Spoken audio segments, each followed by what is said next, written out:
Welcome to Parenting Decoded, a podcast for practical approaches to parenting. I'm Mary Eschen.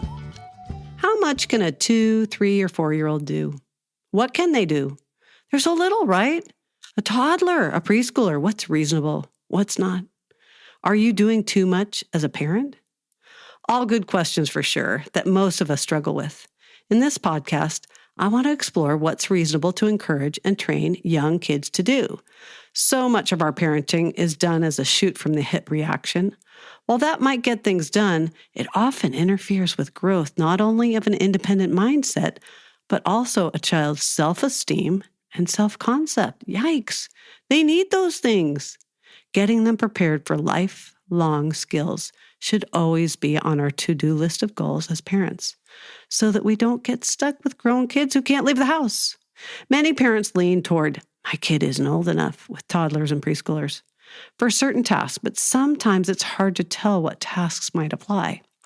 I've collected a sample list of things that I feel are reasonable for kids who are in the 2 to 4-year-old age range to do. I hope you'll challenge yourself to add a few of these skills for your child to learn. Take note of the activities that might be a stretch and get some plans in place to up their independence. Let's get started. Things that 2 and 4-year-olds can do. In these preschool years, there's so many opportunities. I've sorted them into 5 different categories. Category 1, personal accomplishments. In other words, things they can do for themselves. Feed themselves. Maybe graduate to serving themselves. There should be no running after your kids with a spoon or a fork trying to get food into their tummies. Listen to podcast number 4 if you struggle with this. Pack their own backpack with water, snacks, a sweater. Even a 2-year-old knows what a water bottle looks like. Let them pick their snacks and put them in their backpack. They can help make their bed just by pulling up sheets or blankets. Yep, it's simple. Pick out their clothes. If they don't match, it's okay. Teach them to match if it's important to you, but help them learn how to pick. Putting their clothes in the hamper. Every kid should have a place to put their dirty clothes. Allow your child to pick out a basket that will be theirs if it helps. Let them know it's their job to fill it, not mom and dad's. Washing their hands. They should know how to get soap and a stool to climb to the sink, how to turn on and off the water, and dry their hands. Yes, every one of those steps is possible with encouragement and easy access. The second category is family contributions, where they contribute to things for the whole family. How about setting the table for a meal? You'll have to teach them where to get things, or maybe set out a stack of silverware or whatever to have them help. Keep the items in low cabinets if you can, so that they can actually get them out themselves if possible. Clearing the dishes. Teach your kids how to carry plates and cups without spilling. Let them at least put them on the counter. Vacuuming using a small hand vacuum. This seems to be one task that most really little kids love more than any other. Running around sucking up things and creating noises is just too hard to resist. If your vacuum is large, you might have to settle for a dustbuster-sized vacuum until they're a little bit older. Dust shelves, baseboards, and counters. They might not be the best dust minders, but they should be taught this very simple skill. Help folding laundry like socks. I personally never liked folding socks, but teaching this skill is good for learning patterns and matching, in addition to just being plain helpful to the family. Load laundry and start the machine. Here's another one that surprised me. Let your child push that laundry into that tub if they can reach and start the machine. Again, nothing like the power of seeing things move when buttons are pushed. Unload some dishes. When I asked my friend with 2 young girls, she added this one to my list for 2 to 4-year-olds. Her younger daughter started at a very young age. For some reason, she just really liked unloading dishes. It's so cute. Mom was wise to let her. Wash windows. They might be a bit smeared in the end, but again, who doesn't like a spray bottle and being told to spray all over something? Such fun and skill building at the same time. Simple pet care tasks like brushing and feeding. If you have a cat or a dog, let your little one help. You feel free to guide and tell them the time a task needs to be done, but train them in things like where to get the dry food, how to scoop it in the bowl, how to clean it up when it spills, how to put new water in the bowl. Simple cooking and kitchen-related tasks. These can certainly help with things even like pincer skills, coordination, and refine their fine motor skills.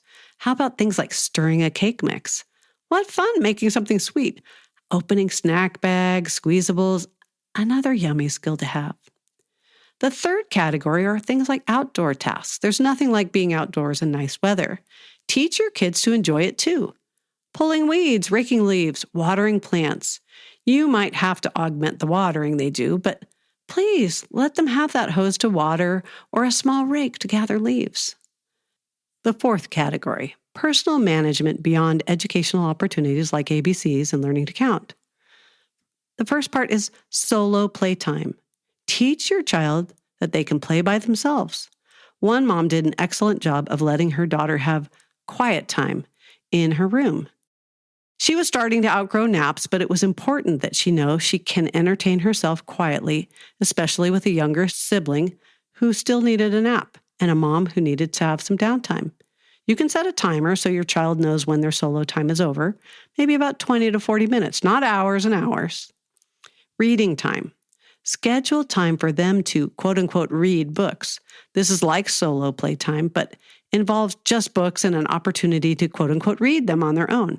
They obviously won't be actually reading the words, but you can still have them play with books and look at the pictures, and you can have book time at bedtime with them. But they should be able to read a few books quietly on their own. Use a balance bike. I love this new type of bike that wasn't around when my boys were little. If you don't have one yet, get one. I just saw someone online giving one away on Nextdoor for free even. They are a great way to teach balance and get them ready to ride a two-wheeler bike. The fifth category is being an assistant to mom or dad. There's nothing kids like more than hanging out with you, right? To leverage this, you want to approach any chore they're quote-unquote too little for with fun and enthusiasm so that they want to join in with you. Do these mundane tasks with your child with joy, and they'll be joyful too. The key is starting early enough when they're really young, like 2 or 3, and making it so joyful and expected that this will make a smooth transition to when these chores become their chores when they're a little older. Instead of trying to get older kids to get over the shock of being handed chores when they've never done them before, and then you've done them all yourself all that time. So here's some ideas. Help make a meal. Get out supplies. They could spread the peanut butter and jelly. They can chop fruit or vegetables with special kids' knives. They can crack eggs. These are all things I think a preschooler can do. There's even a YouTube channel or a Instagram page that I follow where a mom has really young kids and she's teaching them how to do really fun, simple skills in the kitchen. And they're like 18 months or whatever. It's so cute. Anyway, next task, help pick up dog poop. You're going to giggle and squeal with them as you find the poop in the yard and scoop it with a scooper. You're also going to thank them profusely and congratulate them on what a great help they are to the family.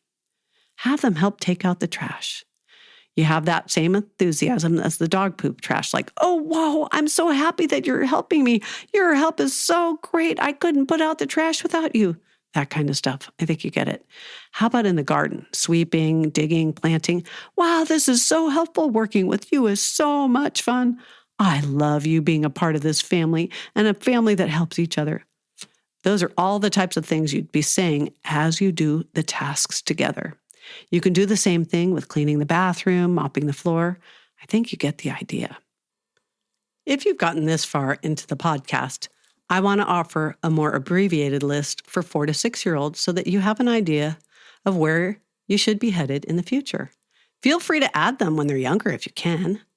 First off, personal accomplishments, things they can do for themselves. Like my recommendation is that they be able to brush their own teeth and hair, dress themselves, and cut their own fingernails and toenails. Tough challenges for some, but they'll be able to do it if you encourage them. For family contributions, it should be reasonable for them to get drinks for meals, clear a table at dinner or breakfast, whatever. Load a dishwasher with simple cups and plates. Unload a dishwasher all the way.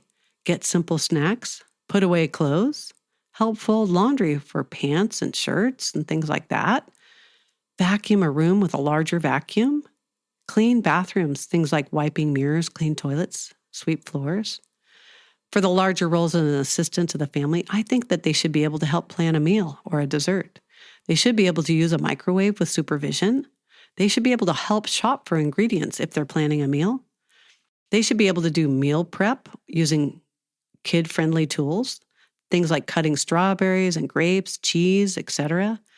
They should be able to bake a box cake, meaning where they're dumping and mixing and measuring and prepping the pan and setting the timer to bake. You might be the person to put the cake in the oven or the cookies, whatever. They should be able to make waffles or pancakes, make a peanut butter and jelly. One of my friends has their daughter loves to make mom and dad a cup of coffee using a Keurig or an espresso machine. And it's just such a joy. Their daughter loves it and so do they. As far as outdoor tasks, they should be able to take care and maybe even plant an outdoor garden with strawberries or tomatoes or something like that. They should be at the age where they could actually clean up dog poop by themselves, clean out a litter box. Not a fun task, but something that they should be able to do. By those ages, they should be starting to ride a two-wheeler. And something else that's kind of a stretch for a lot of people is they should be able to get to the point where they could have drop-off play dates with known friends. I know there's more I could add, but hopefully I've given you some new ideas to try. The list will be on my blog and in the show notes, so have a look. If you send me an email with other suggestions of what you'd add, I'd love to give you a free parent coaching session. Send an email to mary@parentingdecoded.com. I'm here for you. My mission is to help parents feel supported and encouraged. It's a journey, and I'm happy to make your ride smoother. I'd love you to take a minute to rate this podcast if you don't mind, but that's all for now. Take care and be safe. Have a blessed rest of your day.